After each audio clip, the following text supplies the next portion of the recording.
नमस्कार, जनमुख लाइव से मैं अंशुमान राय प्रस्तुत है वाराणसी की खबरें। वाराणसी यानी वरुणा और अस्सी के बीच बसे शहर को ही वाराणसी कहा जाता है। वाराणसी का एक नाम काशी भी है, बनारस भी है, लेकिन इस वाराणसी में वरुणा नदी और अस्सी नदी दोनों की हालत बेहद दयनीय है।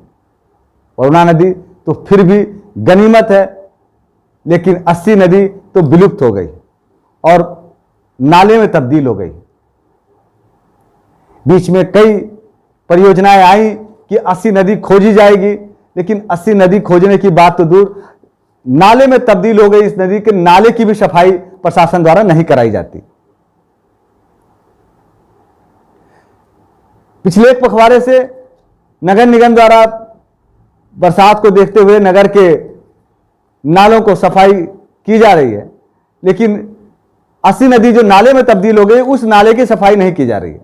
नतीजा यह है कि उस नदी के आसपास बसे एरिया में लोग तमाम तरह की समस्याओं से परेशान हैं। एक तो नदी जो नाले में तब्दील हो गई, उसके गंदे पानी के चलते लोगों को चारों तरफ बदबूदार पानी का दुर्गंध आती रहती है। उससे संक्रमण फैलने का खतरा रहता है। तमाम तरह के मच्छर उस एरिया में अपना जाल फैलाए हुए हैं। और रोहित नगर और बटुआपुरा एरिया में आप जाकर देख सकते हैं कि वो नाले के आसपास की स्थिति कितनी दयनीय और कितनी उसकी दुर्दशा हो चुकी है। यदि प्रशासन द्वारा नालों की सफाई के क्रम में भी कुछ काम किया जाता तो उस एरिया के लोगों को थोड़ी राहत मिल जाती।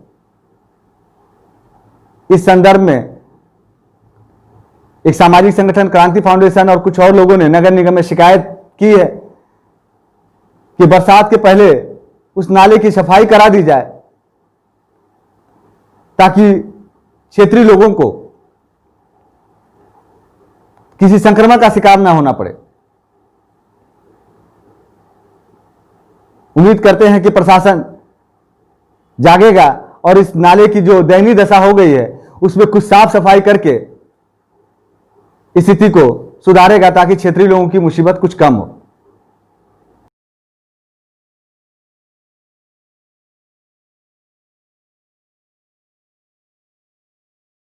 बढ़ते हैं अगली खबर पर। बीएचयू में इंटर्न कर रहा एक छात्र कल से अपने छात्रावास से लापता हो गया, जिसकी सूचना आज उसके सहयोगी छात्रों ने पुलिस और उसके परिवार को दी। बताया जाता है कि बिहार के गोपालगंज का रहने वाला नवनीत पराशर नाम का छात्र बीएचयू में रहकर एमबीबीएस की पढ़ाई कर रहा है और रिटर्न कर रहा है। नवनीत कल सुबह मोटरसाइकिल लेकर अपने छात्रावास से कहीं जाने के लिए निकला और देर रात तक नहीं लौटा। आज सुबह भी जब नवनीत अपने छात्रावास वापस नहीं आया तो उसके सहयोगी मित्रों और सहपाठियों ने इसकी सूचना उसके परिजनों और पुलिस को दी। पुलिस ने गुमशुदगी का मामला दर्ज कर नवनीत की तलाश शुरू कर दी। अनलॉक की प्रक्रिया आगे बढ़ती जा रही है। अब वाराणसी में मॉल खोलने की भी अनुमति दे दी गई है। वाराणसी प्रशासन द्वारा, सरकार द्वारा दी गई गाइडलाइन को पूरा करने के बाद वाराणसी के 4 प्रमुख mall, IP mall, Vijaya mall, PDR mall और जेएचबी मॉल को आज से खोलने की अनुमति दे दी गई, जिसके बाद से यह मॉल आज खुल गए। इस मॉल में इन मॉल की दुकानें आज से खोल दी गई हैं, लेकिन सिनेमा हॉल और गेमिंग एरिया नहीं खोले गए। इसी के साथ प्रशासन ने आज 35 और धार्मिक स्थलों को खोलने की अनुमति दी थी। प्रशासन द्वारा तय की गई गाइडलाइन जो भी धार्मिक स्थल पूरा करते जा रहे हैं या मॉल या बड़ी दुकानें, उनको खोलने की क्रमवार अनुमति दी जा रही। आज जिन 35 धार्मिक स्थलों को खोलने की अनुमति दी गई उसमें से बहुत सारे धार्मिक स्थलों पर सुबह से ही भक्तों की लाइन लग गई। लेकिन इस बीच आज बुधवार होने के चलते बड़ा गणेश मंदिर पर भीड़ की आशंका को देखते हुए मंदिर नहीं खोला गया। क्योंकि मंदिर लंबे समय से बंद है, इसलिए प्रबंधकों को शायद यह आशंका थी कि आज मंदिर खुलने पर ज़्यादा भीड़ हो सकती है, और ऐसा हुआ भी कि मंदिर खोलने की सूचना थी, मंदिर नहीं खुला, फिर भी काफी संख्या में भक्त आज बड़ा गणेश मंदिर पहुंचे थे।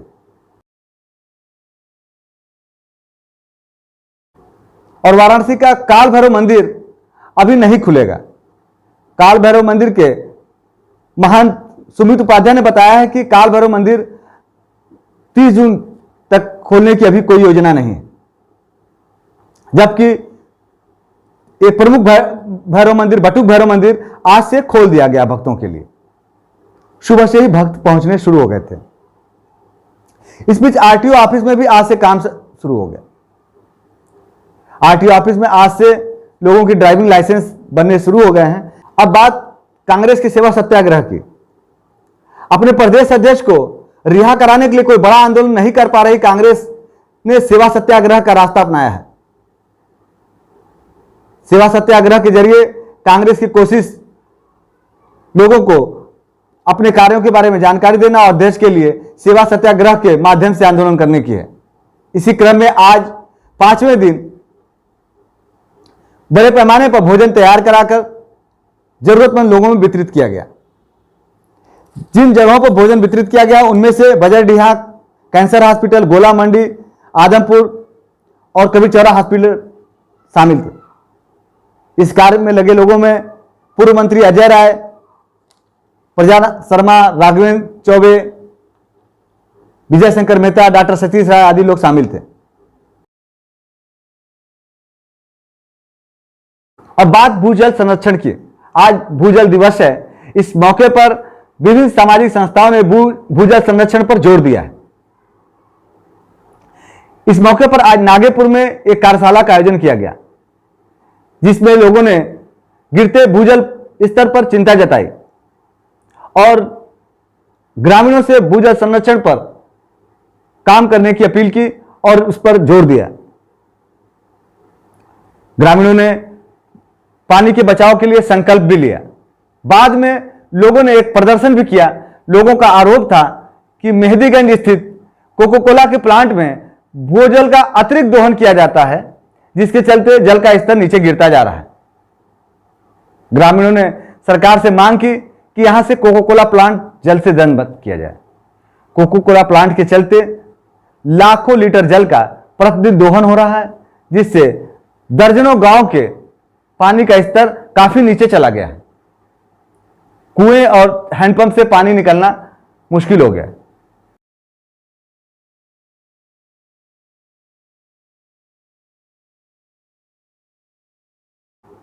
अब बात कोरोना अपडेट की। वाराणसी में कोरोना पॉजिटिव मरीजों की संख्या 242 हो गई है, जिसमें से 3 मरीज मंगलवार को सामने आए। इन 3 मरीजों में से एक ईश्वरगंज क्षेत्र में रहने वाला व्यापारी है, तो एक सिगरा क्षेत्र में एक रेडियो चैनल में काम करने वाला कर्मचारी, तीसरा व्यक्ति एक महिला है, तीसरी मरीज एक महिला है जो चोलापुर की रहने वाली है।